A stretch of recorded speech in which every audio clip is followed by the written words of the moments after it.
The kitchen was alive with the usual clatter of pans and hiss of steam when Daniel Myers posted the little handwritten sign on the restaurant's back door. Help wanted, kitchen aid. Cash. No experience necessary. It wasn't like him to hire just anyone. But times were tight. His late wife's diner, Marigold's, was all he had left of her. And lately, even that felt like it was slipping through his fingers. That afternoon, a knock came at the back door. Daniel opened it to find a young woman standing there, no more than 20. Her clothes were plain, her dark hair tied into a loose braid. But what struck him were her eyes, wide, hesitant, almost haunted. She handed him the sign he'd posted. Then she pointed to herself, and to the kitchen beyond. "You want the job?" he asked. She nodded. "What's your name?" She paused, then pulled a folded scrap of paper from her pocket. On it was written one word, Clara. He raised a brow. "You don't talk?"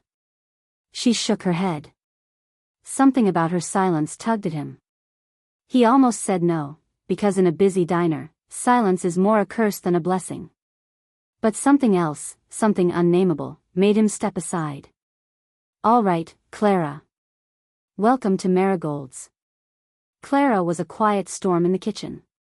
She moved quickly, washed dishes before they piled up, swept floors no one else would bother with.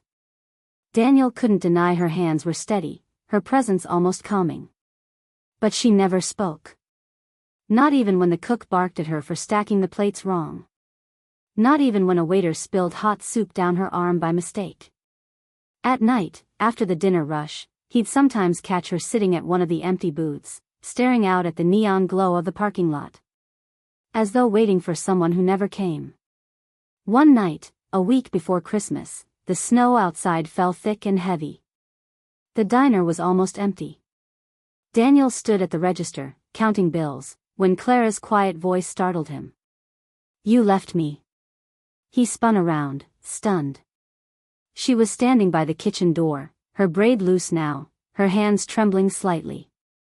"What did you say?" he asked, his voice barely above a whisper. Her gaze met his, and for the first time since she'd arrived, he saw fire behind her eyes. "You," she said, more clearly this time, "left me." Daniel stared at her, confusion twisting into memory. 15 years ago, before he married and settled down, Daniel had been a foster parent for a time.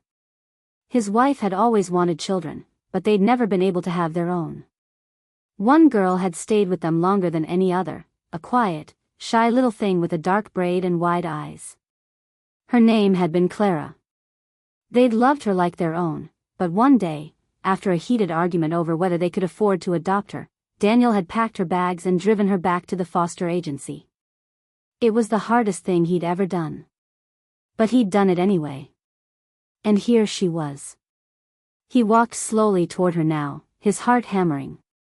"Clara," he murmured, the name feeling strange and heavy in his mouth. Her lip quivered. "You promised," she said, voice breaking, "you'd never leave me." Daniel felt tears sting his eyes. "I know," he whispered. "I did. And I failed you. I'm so sorry. I thought I was doing what was best for you." She shook her head, biting back a sob. And then, quietly, gently, he stepped forward and wrapped his arms around her. "I never forgot you," he said into her hair. "Not one day. Not ever." That night, Clara stayed late. He cooked her a proper dinner, and they sat in the booth by the window, just the two of them. Slowly, she began to talk, haltingly at first, but then faster, like she was afraid the words would run out. She told him about the homes she'd bounced through. About the nights she'd cried herself to sleep wishing she'd stayed with him. About seeing his ad in the paper one morning and knowing it was her chance to find him again. And he listened. Really listened. The next morning, Daniel had a lawyer draw up papers. By New Year's Day, Marigold's got a new sign painted on the window. Marigold's Family Diner, Daniel and Clara Myers. Word spread fast. Regulars came in just to see the girl who never stopped smiling anymore. People said the place seemed warmer now. Happier. On her first official day as his partner, not just in the kitchen, but in life, Daniel caught her humming as she filled the coffee pots. And he realized that sometimes, second chances don't come wrapped in ribbons or bows. Sometimes, they come in silence. And sometimes, if you're lucky, they even forgive you. As they closed up that night, Clara stopped him at the door and said, softly but surely, "You came back." Daniel squeezed her hand. "No," he said, his voice breaking into a smile. "You came back." And together, they stepped out into the snow, two souls who had found their way home. Sometimes, it's never too late to make things right.